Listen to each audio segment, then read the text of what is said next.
দিনের মতো আজকেও কিন্তু আপনাদের জন্য একটি পশ্চিমবঙ্গের চাকরির বিজ্ঞপ্তি নিয়ে এসেছি।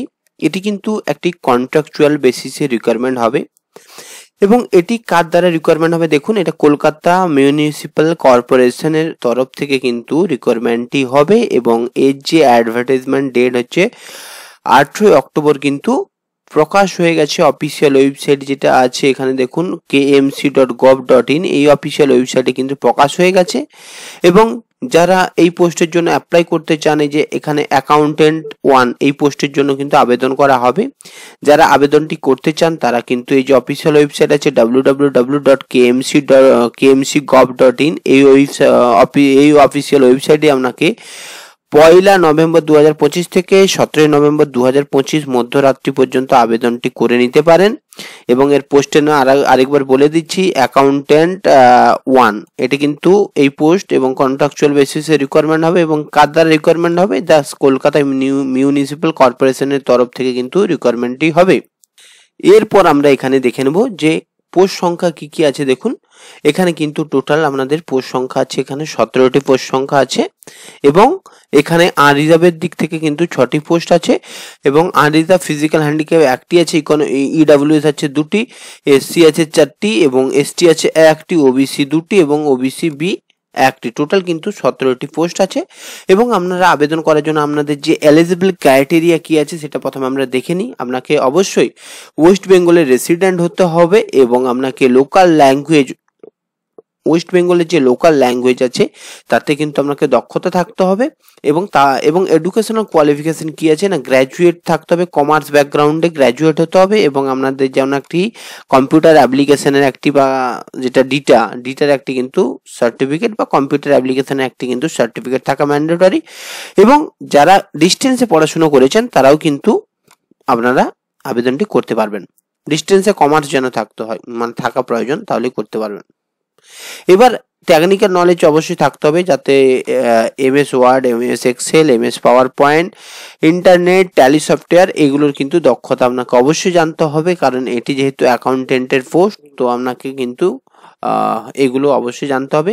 এবং ওয়ার্ক এক্সপিরিয়েন্স এখানে কিন্তু চাইছে মিনিমাম 1 বছরের যদি গভর্নমেন্ট সেক্টরে কাজ করেন বা 2 বছর কোনো প্রাইভেট সেক্টরে কাজ করেন তাহলেই কিন্তু আপনারা এই অ্যাকাউন্টেন্ট 1 এর জন্য কিন্তু আবেদনটি করতে পারবেন, যেটা কিন্তু কেএমসি বা কলকাতা মিউনিসিপ্যাল কর্পোরেশন আন্ডারে রিকোয়ারমেন্টটি হবে।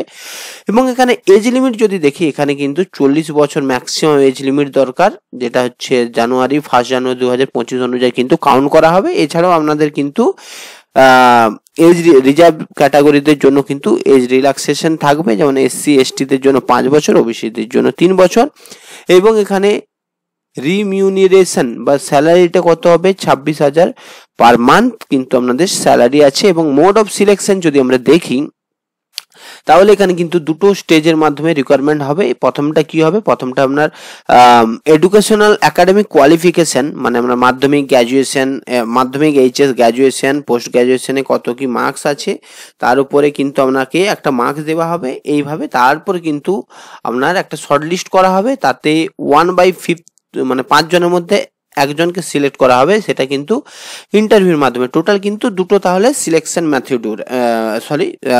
প্রসিডিওর, যেটা হচ্ছে প্রথমে কি বলা হচ্ছে না, একটি একাডেমিক কোয়ালিফিকেশন, সেকেন্ড হচ্ছে ইন্টারভিউর মাধ্যমে রিকোয়ারমেন্ট করা হবে। এরপর এখানে যে আপনাদের একাডেমিক কোয়ালিফিকেশনটি স্কোরটা কিন্তু এখানে ভাগ করা আছে।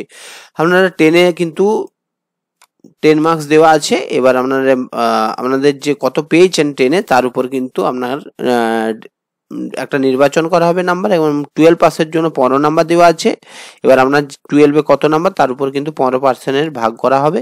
গ্র্যাজুয়েশনে 20 নাম্বার ভাগ করা হয়েছে। কম্পিউটার টেস্টে এমএস ওয়ার্ড, এক্সেল এগুলোর জন্য কি 30 নাম্বার এবং এক্সপিরিয়েন্স থেকে 10 নাম্বার এবং ইন্টারভিউতে 15 নাম্বার। টোটাল কিন্তু 100 নাম্বারের বেসিসে কিন্তু আপনার শর্ট লিস্ট করা হবে, তারপরে ইন্টারভিউর মাধ্যমে শর্ট লিস্টেড করে কিন্তু রিকোয়ারমেন্টটি করা হবে।